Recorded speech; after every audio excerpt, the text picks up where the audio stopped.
In this lesson, we'll continue to add textures to our fantasy concept by focusing on the neck. So let's go ahead and get started.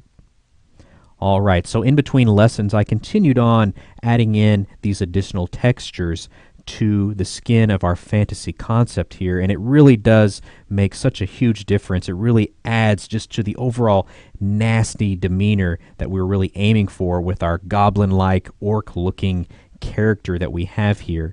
Now, I do want to mention again, it's very easy to get carried away as you add these textures, and so sometimes subtlety is the key. But so far, I think we have a nice balance of just integrating some of these different textures that we have here.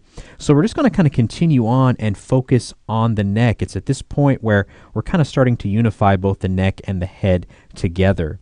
So before we do that, let's just take a quick moment and just make a comparison and just see where we've come from. Again, just looking at our base head and then where we are now. What a huge difference this has made. Just all the different distortions, manipulations, and now we're adding in just textures to really start to weave all of these different changes that we've made together. So we're making a lot of progress. Let's go ahead and jump down here to our neck group. We'll go ahead and expand that, and there we have our neck on its own layer. Okay, so we want to basically do the same thing that we did with the head. We need to make a layer mask.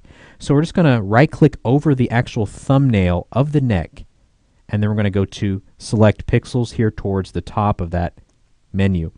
All right, so we can see we've selected the neck there.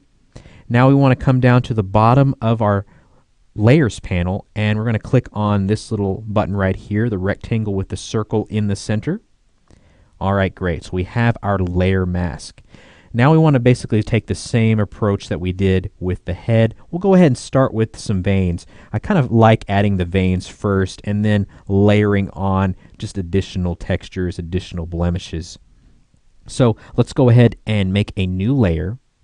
And we'll go ahead and copy up this layer mask by holding down Alt and then just dragging it up. Okay, great. And we'll go ahead and title this layer Veins. All right. And we're going to go ahead and go with Overlay, since that worked really well, worked out really nice for us on the head. Okay, excellent. Let's come back over here to our texture containing kind of these kind of fatter vein looking kind of shapes that we have in this stone texture. And again, all of these textures will be included for you to use in whatever way you see fit. So we're going to grab our clone stamp tool once again, and we're still going to be using a soft round brush, which is this kind of this first one right here. Again, these are just default brushes that come with Photoshop. So I'm just going to hold down Alt and let's just sample from right there. We'll go ahead and come over here to our image, and we may want to kind of work in a little bit of a vein right there. And just kind of working our way around, just kind of weaving in these different veins. Now again, it's very easy to get carried away. You put down one, you want to put down 10 more, so just be mindful of that. All right, very nice. We may want to go ahead and try out that other texture that also had kind of some spots in addition to those kind of fine cracks that really do look like veins. So we may want to kind of add something like that in there. May want to just have some of those spots in there as well, which I think look nice. Very cool. All right, so let's go ahead and make a new layer, and we'll kind of add in some of that pitted skin. So again, new layer. Holding down Alt, copying up the layer mask. And we'll title this layer Pitted Skin. Okay, great. And of course, we want to set the blend mode to Overlay. All right. So let's go to that other texture that we had for our pitted skin. And it's just this concrete texture that we have right here. And I think it works great. There's just a lot to pick from right in here. Just a lot of different little recesses in this overall texture. So let's go ahead and just kind of sample from a different area here. And we'll just kind of work in some of that over the neck. And so Overlay does just such an excellent job of weaving this in. Very cool. Okay, we'll go ahead and make another texture. We'll kind of work in some of that scaliness as well.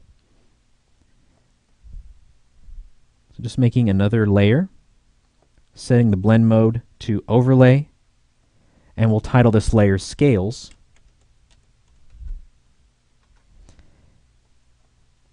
And then we had a great texture for our scales, another concrete texture.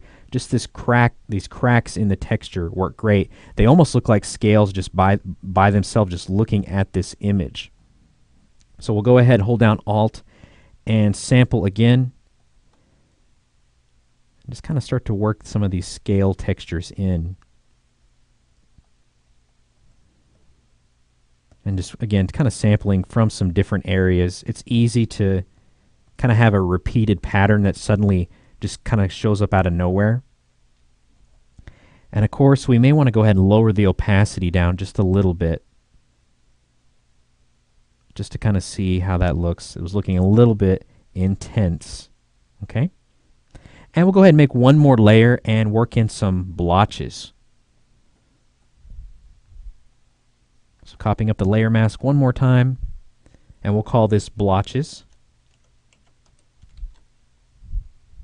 All right, and set that to overlay as well. All right, and so we had another great image of just some concrete here, a lot of little pits all through it. And some of these little darker pits basically make for some really nice blotches, which is what we used kind of up here on the forehead, just kind of a blotchiness to the skin. Okay. So we'll just kind of sample and kind of work in some of that here and there, just on the neck. And again, we're using this soft round brush just because it kind of weaves in these textures kind of together nicely. We don't have any hard striking edges. Now you will get a hard edge, as you'll notice, kind of right there. And this is based off of how it's sampling from your image. So at some point, if you see that, you may want to just come over here and resample. So you may have noticed that in this lesson and the previous lesson, from time to time, you'll kind of see a hard edge suddenly show up. And that's based off of how it's basically moving around as you move around over here on this, in this window. Okay. So this is looking really nice. You may want to reduce the opacity just slightly. We'll go ahead and sample one more time. Kind of work in a couple of additional little spots there.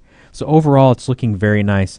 And just as I mentioned in the previous lesson, whatever textures or images that you want to use, you may not even want to use any of these if you're following along or if you're working on your own project. Just be mindful of the light source. If the light source isn't consistent as you're sampling from this image, it's going to really show up in your image over here. It's going to kind of throw off a lot of things. You may not get the desired result that you want. So it's just something to think about. And again, I desaturated all these images just because I don't really need to clone over any of the color information. And so that just having a desaturated image works really well, especially when combined with a blend mode such as overlay and even soft light or hard light. Again, we don't really need that color. Okay, excellent. So in the next lesson, we're going to start coloring the skin. We're going to start working in some color. So as I mentioned early on in the course, I'm still thinking about the environment in which this nasty looking, goblin looking creature lives in. So something probably more subterranean. He probably doesn't spend a lot of time in the light. So I want to work in some more greens and some more blues into his skin. All right, so stick around and we'll see you in the next lesson.